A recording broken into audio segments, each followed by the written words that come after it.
Welcome to Choice Classic Radio. Like us on Facebook, subscribe to us on YouTube, and help keep this show alive by donating at choiceclassicradio.com.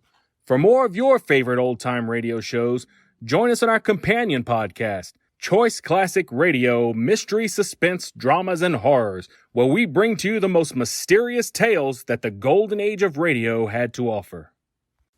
And now, with 314 episodes made, originally airing on the NBC network from 1949 to 1957, we bring to you Dragnet.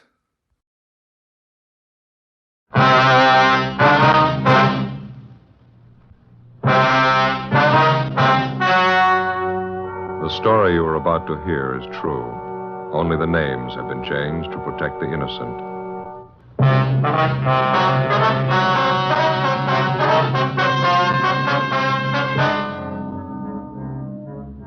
You're a detective sergeant. You're assigned to Juvenile Bureau.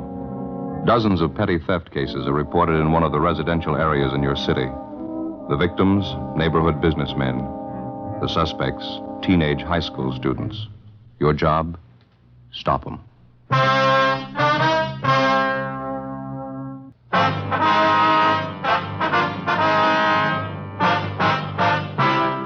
Dragnet, the documented drama of an actual crime. For the next 30 minutes, in cooperation with the Los Angeles Police Department, you will travel step by step on the side of the law through an actual case transcribed from official police files. From beginning to end, from crime to punishment, Dragnet is the story of your police force in action. It was Tuesday, February 4th. It was cloudy in Los Angeles. We were working the night watch out of Juvenile Bureau, assigned to University Division. My partner's Ben Romero. The boss is Inspector Bowling. My name's Friday. We were on the way out from the office, and it was 7:13 p.m. when we got to the corner of South Waverly and Chester Avenue. The grocery store. Guess that's him back there at the meat counter. Yeah. Come on. Looks like he's getting ready to close up. Yeah, I guess we just about made it in time, huh? Excuse me, sir? Yes, sir. Help you, gentlemen? We're looking for Henry Loomis. Yes, sir. That's my name. Police officers, Mr. Loomis. My name's Friday. I believe I talked to you on the phone. Oh, yeah. This is my partner, Sergeant Romero. Hi, Mr. Loomis. Wonder if you'd mind waiting a half a minute, officers. Just getting a little bookwork straightened out here. Today's receipts. Sure, Yes. go right in. Won't take but a minute. Let's see here. 37, 45, 37. There we go.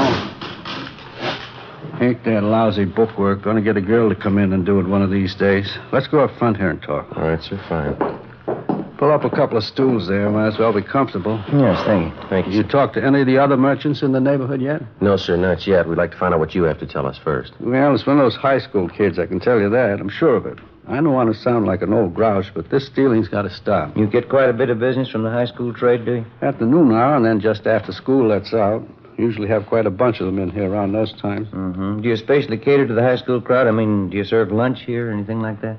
No, I don't. I usually get the kids to take their lunch. They come in and buy soda water or milk to drink with their sandwiches. They seem like such a nice class of kids. I didn't think they were thieves. Well, how long has this stealing been going on, Mr. Loomis? I'd say about 10 days, 2 weeks. It's not very hard for them to get away with it. 15 or 20 kids crowd in here during noon hour. I'm usually busy up at the counter. It's no great trick for any one of them to make off with a couple of dollars worth of merchandise. You say this happens just about every day? Every day the kids are in here, yeah. I tried playing detective myself for a while, trying to catch the guilty ones. Didn't do much good. Mm-hmm. As long as this stealing's been going on, Mr. Loomis, has it ever amounted to more than just a few dollars worth of food every day? No, that's the funny part of it, Sergeant. When I check back on my inventories, it's always just about the same amount. A few cans of meat, vegetables, butter, a few loaves of bread. It's not so much the value of the stuff. I just don't like the idea of some kid making a fool out of me day after day. Has your cash register ever been tampered with, you know? I mean, any money stolen? No, sir, that's another thing I can't understand. If a kid's going to turn thief, you'd think he'd go after the cash. Whoever's doing it, they've never tried anything like that here. Well, how about some of the other merchants in the neighborhood, sir? You mentioned on the phone there were a couple of others having the same trouble that you are. Yes, sir, there's George Brophy. He's the newspaper distributor, and there's Collins. He's got the grocery place up the street. You can talk to them. I gave you their addresses on the phone, didn't I? Yes, sir, you did. Just one more thing, Mr. Loomis, about this crowd of high school boys that hang around here. Any of them in particular you might suspect? As a matter of fact, there is. I certainly can't prove anything, but I just have a feeling about it. I don't like the boy. Just one boy, sir? Yes, sir, there may be more than one that's guilty, but this young fellow I'm pretty sure of. What's his name? I hear the kids call him Harry, red-haired boy, curly red hair, tall, a few freckles. Won't be hard to get his last name if we need it. Mm-hmm. Is there anything else you can think of that we ought to know? You go up the street and talk to the other two men, Sergeant, George Brophy and Collins. They might have something more for you. I think I've told you about everything. All right, Mr. Loomis. I've got your home phone here. If we want to contact you later tonight, I'll call you there. Is that all right? Perfectly all right. Here's our card, sir. You can call us at that number there anytime. All right, thank you. What do you think's behind the whole thing, Sergeant? This cheap stealing, nickel and dime stuff. I don't know, sir. We'll try and find out for you. Just doesn't make sense stealing like that day after day. You'd think even a kid would know that you can't go on stealing forever. Yes, sir. A lot of them give it a try. From the very start, the whole pattern of the case and the thief's method of operation made little or no sense at all. The thefts had been going on for more than 2 weeks, and they'd all taken place in a 12-square-block area. In each of the 24 cases reported to us, not one of the thefts had been for more than $5, either in cash or merchandise. The thief's scene of operation included 2 grocery stores, a drugstore, coin boxes attached to the newsstands in the neighborhood, and a 5 and 10 cent variety store. With one exception, all of the cases involved theft of merchandise only. The breaking open of coin boxes attached to newsstands was the single instance in which money was taken. The total sum was less than $3.50. 7:40 p.m. Ben and I left the grocery store and went up the street to the home of George Brophy. He was the neighborhood newspaper distributor who operated the coin box newsstands which had been broken into. Well, I think you can just about count on it, Sergeant. It's one of the kids in the neighborhood doing all this. Either that or a couple of them are working together. What makes you so sure about it, Mr. Brophy? Well, for one thing, we got more than our share of kids out this way. A lot of them are from poor families, underprivileged, you might say. Mm-hmm. I guess they figure it's one way of picking up extra spending money. I got nothing against the kids myself. A few nickels they get out of those boxes, I wouldn't prosecute them for that. Well, sir, that's not exactly it. The point is they're stealing. If they get away with this small-time stuff, they might figure they're ripe for something bigger. Probably be the best thing in the world for them if we can stop them now and set them on the right track, don't you think? Yeah. Put in with you there, Sergeant. I don't know how much I can help you, though. Do you have any idea at all who it might be that's breaking into the coin boxes? Well, like I say, I have nothing against any kid myself, but there is one of them around the neighborhood I've been a little suspicious about, a red-headed kid. What's he look like, you know? Red hair, freckle face, kind of tall and gangly, typical high school kid. Old Loomis down at the grocery store, he's been a little leery about the same kid, too. Well, why do you single out this red-haired boy, Mr. Brophy? Well, he... Oh, excuse me, I better grab Right it. ahead. Yes. Hello.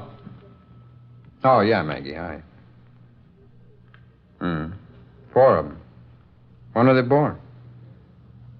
Is that right? All right. Born this morning. 4 of them, huh? Yeah, just a minute, I'll call. Grace, Yeah, honey. it's for you, Maggie Harris. Oh, okay. Thanks. Excuse me, officer. A friend of my wife's, her cat just had 4 kittens. Oh, I see. Oh, where were we? Oh, yeah, about the kid. Yes, sir. Why do you suspect Well, there's a couple reasons, Sergeant. Late one night when I was making my collections, I spotted the boy hanging around one of the newsstands. Didn't look like he had any business there that time of night. He looked up and saw me coming. He turned and ducked down a side street. Well, do you have any idea where this boy lives, Mr. Brophy? No, can't say I do. He goes to that high school a few blocks up on South Waverly. I know that. It's the same boy that the grocerman had his eye on. You said there were a couple of reasons why you were suspicious of this boy, Mr. Brophy. Yeah. Well, this other thing doesn't mean too much. There wasn't anything really wrong with it. It just seemed a little queer, that's all. What was that?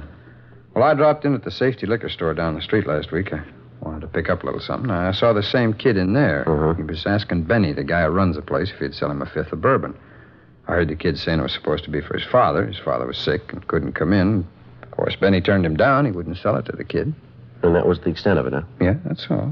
Wasn't anything wrong with it. Kid didn't insist. I thought it was just a little out of line, sending a kid after liquor. Well, it's about the size of it. How about some of the other merchants in the neighborhood who have been bothered with these petty thefts? Do you know if any of them are suspicious of this boy? No, I wouldn't know that. Henry Loomis down at the store is about the only one I know of. Well, thanks very much, Mr. Brophy. If anything else comes up, you can get us at the number on this card here. Oh, okay, Sergeant. Fine. If I can help at all to clear this thing up, I'd be glad to do it. Well, we'll probably be checking back with you, and thanks again, sir. Sure is funny, the whole thing. I get a big laugh out of it. Sir? Oh, I mean the friend of my wife's called up, Maggie Harris. Cat had 4 kittens, like I told you. Uh-huh. Sure get a big laugh out of that. I kept telling her. She wouldn't believe me. What's that, sir? Well, she thought the cat was a male.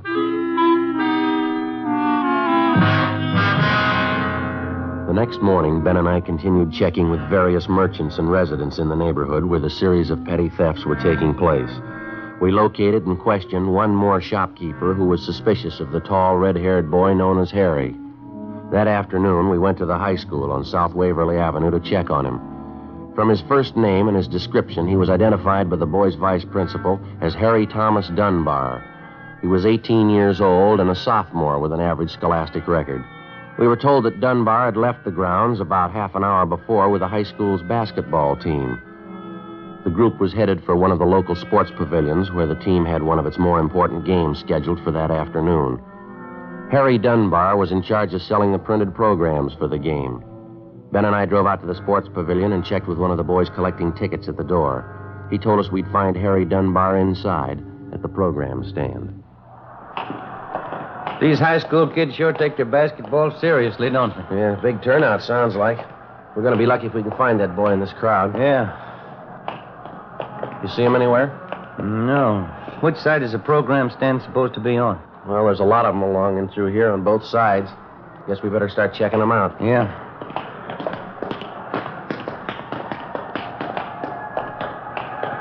Joe, Yeah.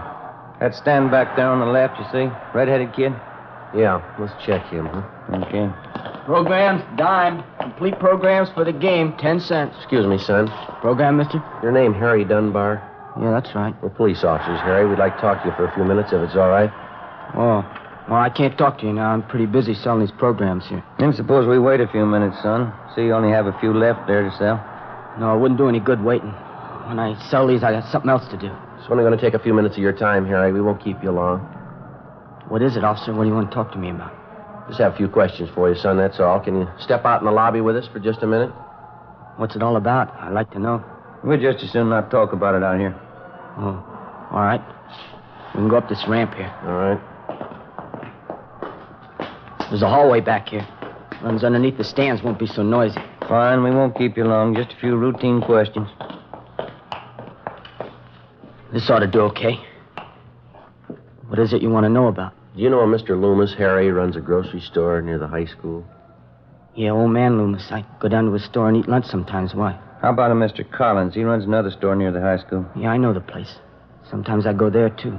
A bunch of the kids hang around there during lunchtime. We've had quite a few complaints from Collins and Loomis, some of the other stores in the neighborhood, too. We're checking on some of them. Thought maybe you could help us out, Harry. No, I couldn't help you any. Mr. Collins and that old man Loomis, they don't like us. They want to get us in trouble. I think they're lying. Lying about what? About us kids stealing things out of their stores. I bet they even told you I'm stealing things from them. Are you, Harry? Of course not. They can't say any of us stole things. They don't know. They can't prove anything. Do you know the man that distributes newspapers in your neighborhood, son of Mr. Brophy?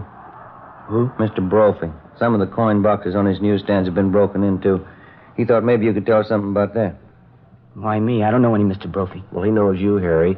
He saw you hanging around one of the newsstands one night, and there's something else. He saw you trying to buy a bottle of liquor in the neighborhood. Is that right? We've had 3 or 4 reports on you, son. What do you say? You want to tell us about it?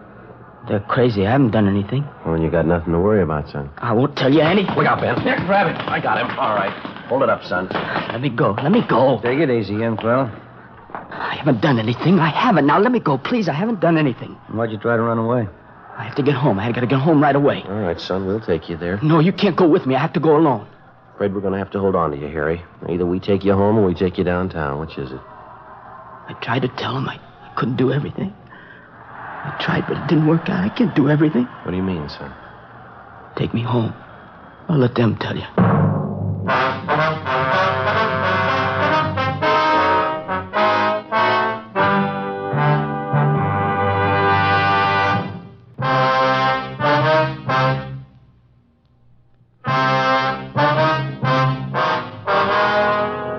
Wednesday, February 5th, 4:15 p.m. We left the sports pavilion, got in the car, and started to drive our teenage suspect, Harry Dunbar, to his home. On the way, we questioned him about the series of petty thefts which had been going on in his neighborhood. We asked him about stealing merchandise from the grocery store run by Mr. Loomis. He admitted he was responsible. He said he'd been stealing things from the store for more than a month.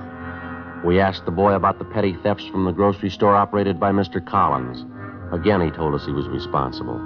He also admitted stealing from the neighborhood drugstore and the variety store, in addition to breaking into the coin boxes on the self-service newsstands. In each instance, he described his method of operation. He estimated that over a period of some 4.5 weeks, he'd stolen approximately $50 in merchandise and about $5 in cash. We asked him why. He refused to answer. You must have had a reason for doing all this, Harry. Why don't you tell us? We're going to find out sooner or later. Sorry, officer. It's next turn to your left. Okay. What's the matter, son? You afraid of what your folks are going to say? No, that's not it. I never stole anything in my life till this time. When I started in, I didn't think of it as stealing. Something I had to do, that's all. I couldn't help it. That doesn't make much sense, Harry. What do you mean you couldn't help it? It's the truth. You gotta believe me, there wasn't anything else I could do. Well, what was it then? Was somebody forcing you to steal? No. Can't you just believe me? It's something I had to do. Sergeant, can't you let me off here? I'll walk home the rest of the way. I promise you I'll come in and see you tomorrow, huh? Well, you know we couldn't do that, son. You've already admitted stealing from a half a dozen stores in the neighborhood, breaking into those coin boxes. It's going to have to be straightened out one way or the other. But I can pay him back for what I took. I got a job. I'll pay back every one of them. I believe you, son, but there's still a lot of explaining that's going to have to be done. This is the 1500 block, Harry. Want to point out your house for us? Son? Can't we fix it up some other way? We don't have to go to my house, do we? The sooner you face it, the better. Now, how about it? Keep on going. It's way down the end of the block there. Well, now, which is it, son? There's no houses beyond this. It's just that shack down there. That's my house. Okay, Harry.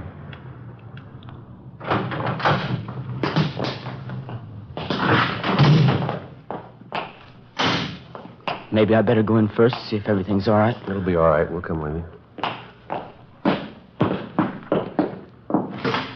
Ben and I followed the boy up the stairs and into the house. From the outside, it looked run down and badly in need of painting. On the inside, it still looked in fair condition, except for the housekeeping. The floor of the living room was littered with soiled clothing, ashes, dirt, and dust. The few pieces of furniture didn't look much better. A card table set in one corner was crowded with dirty dishes and scraps of half-eaten food. Across the room was a baby in a crib. Couldn't have been more than a few months old. Apparently, the bedclothes in the crib hadn't been changed for days.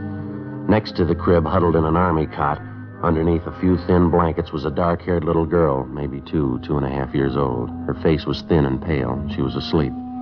Through an open door, we could see into the next room where a woman was lying on a couch. There was an empty glass and a newly opened bottle of whiskey on the nightstand. Should have let me come in first, officers. Would have had a chance to clean up a little.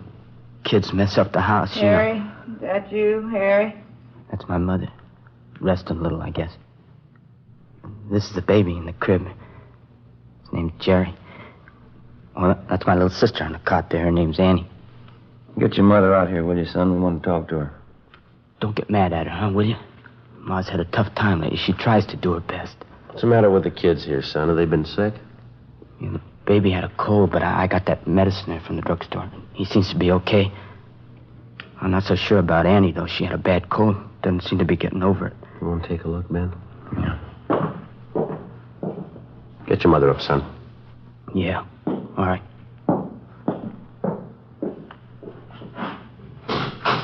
Hey, Ma. Ma, get up, will you? What is it? Who'd you bring home with you? A couple of policemen. They want to talk to you. What'd you bring them in for? Close the door there. I have to fix up a little.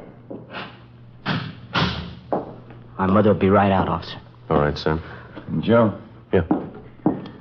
We better get to a phone right away. It looks pretty bad. What is it? Baby needs a doctor. A little girl here. I hope she does, too. What? I'm not sure she's alive.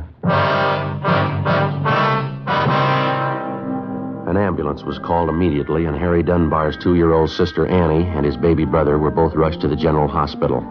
The mother, identified as Mrs. Florence Dunbar, was taken downtown and booked at the main jail on a drunk charge. 6:45 p.m. We took the boy, Harry Dunbar, over to Ben's house. We put in a call to the general hospital to check on his little sister Annie and his infant brother. They told us both the children were suffering from malnutrition. The little girl, Annie, had double pneumonia. Miraculously, the baby seemed to have been spared. He was sick, but his condition wasn't considered serious. After Ben's wife fed him dinner, 18-year-old Harry Dunbar sat down and told us the story. 3 months before, his father had deserted the family. His mother had made a pretense at supporting Harry and the 2 babies and then gave it up in favor of drinking. The whole burden of keeping the family alive was piled on the youngster's shoulders.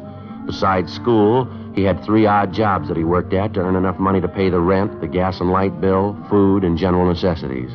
It wasn't enough, so he had to take to stealing. His mother wouldn't work, but at the same time, she wouldn't let the boy apply for charity. He slept at Ben's house that night, and the next morning at Juvenile Bureau, he gave us the rest of the story. I guess it got too much for me. I don't know. I could sneak the food and medicine from the stores, all right, but couldn't seem to get enough money together. The rent bill and all that. Kids needed clothes, too. Well, why wouldn't your mother let you apply for help, son? Some of the local charity. Well, Ma'd never go for that, officer. She'd get mad when I talked about it. Said she had too much pride to take charity. Mm-hmm. Did your mother know that you were stealing the food and medicine that you used to bring home? I don't know. Guess so. Wouldn't be so mad at her, but every time I got some money together to pay bills, she wanted me to buy whiskey for her. She begged so much I couldn't say no. We're having your mother brought over from the main jail, Harry. We'd like to find out if we can't locate your father. You want to check outside, Ben? See if they brought Miss Dunbar over yet? Yeah, okay. Thank you. How about the kids, Officer? Annie and the baby? How they doing? Well, I checked the hospital, Harry. The doctor's going to call us as soon as he can. Ma, I should have known better. Poor little kids. I could take care of myself, but they had to depend on her. She'd only stopped drinking. Go right in, Mrs. Dunbar. Harry, you all right, son? What have they been doing to you? I'm all right, Ma. No, don't hang on me like that. I was worried about you, Harry, you and the kids. I'm sorry they got sick. I didn't know. It's just bad luck, Harry. We got to stick together, you and me. There's a chair here, Ma. Sit down, huh? Hey, Joe. Yeah? Hospital called. They took the message outside. Here you are. Well, thank you. The hospital, officer? About Annie and the baby? Yeah, that's right, son. About your little sister, Annie. What about her? What'd the doctor say? Well, it's not good, Harry. The doctor called and said Annie had pneumonia. Pneumonia. She'll be all right, though, huh? They'll take care of her? Well, it's not that way, son. I mean, the doctor said... Oh, look, you tell him what you do. Well, what is it? What about Annie? We got a right to know. She's my little girl. Sergeant, you can tell me. You want to sit down, Harry? Yes, sir? Annie died 10 minutes ago. The doctors tried. They couldn't help. Annie dead? That's right, son. She's only a little kid. She's only 2 years old. Harry. Harry, son. Poor little Annie. Why did it have to be her, my own little girl? My own little Annie. Be good to me, son. I don't know how I can stand it.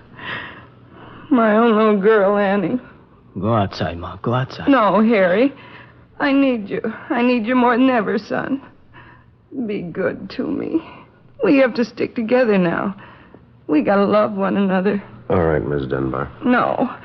I need Harry. He's all I got. Aren't you, son? It's so hard sometimes. Everything's against us. Lord only knows I've tried. We've got to try to be happy, to stay together, and love one another. Lord only knows. Will you shut up, Ma? Harry, don't blame me, son. We've got to try to be happy. I blame you. Anybody blame you. You killed her. Poor little kid, you killed Annie. Harry, don't say it. Don't say it. I will say it, Ma. You did it. The whole terrible thing. Annie's dead. You did it. Don't you know what I mean? Don't, son. Don't hurt me. All right, Harry. Now take it easy. You know it, too, don't you? She did it. Her and her whiskey and her drinking and laying around, not even caring about the kids. I tried to tell you, Ma. It's the least you could have done. Take care of the kids. See they're all right. You had to drink. You wouldn't work. You had to lay around. Don't you understand? I couldn't do it all. I tried. I couldn't do it all. You had to go on drinking and lay there and watch Annie die. Please, son, don't say that. We gotta love each other. I wouldn't hurt Annie. You know your mother never do that. You're not my mother. You're not anybody's mother. You don't know what you're saying. Harry, I'm your mother. Lord knows I've tried to be a good mother. You don't mean what you're saying. Goodbye, Ma. I hope I never have to see you again. Harry, please, don't go. Ben, you better go get her. Yeah?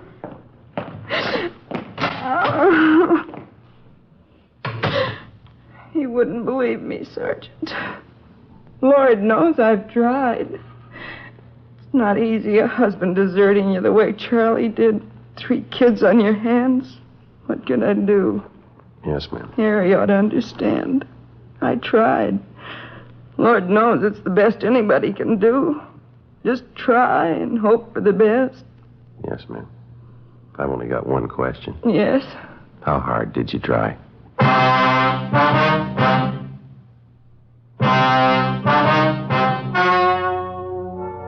The story you have just heard was true.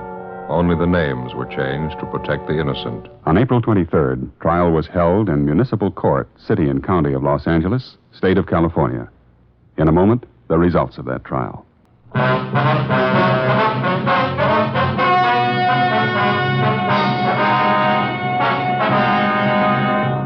18-year-old Harold Dunbar was filed on in juvenile court. After the hearing, the court directed that the 2 Dunbar children be placed in a foster home. Mrs. Dunbar was permanently deprived of the custody of her children.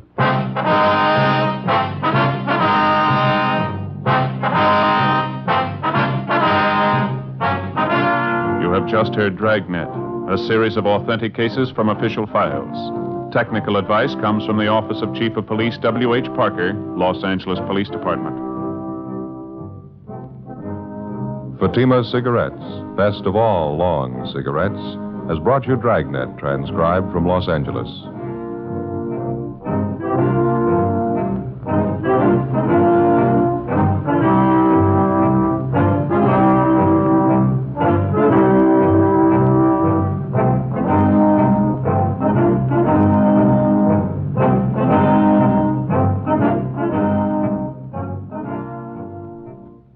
Stay tuned for Counter Spy, next over NBC.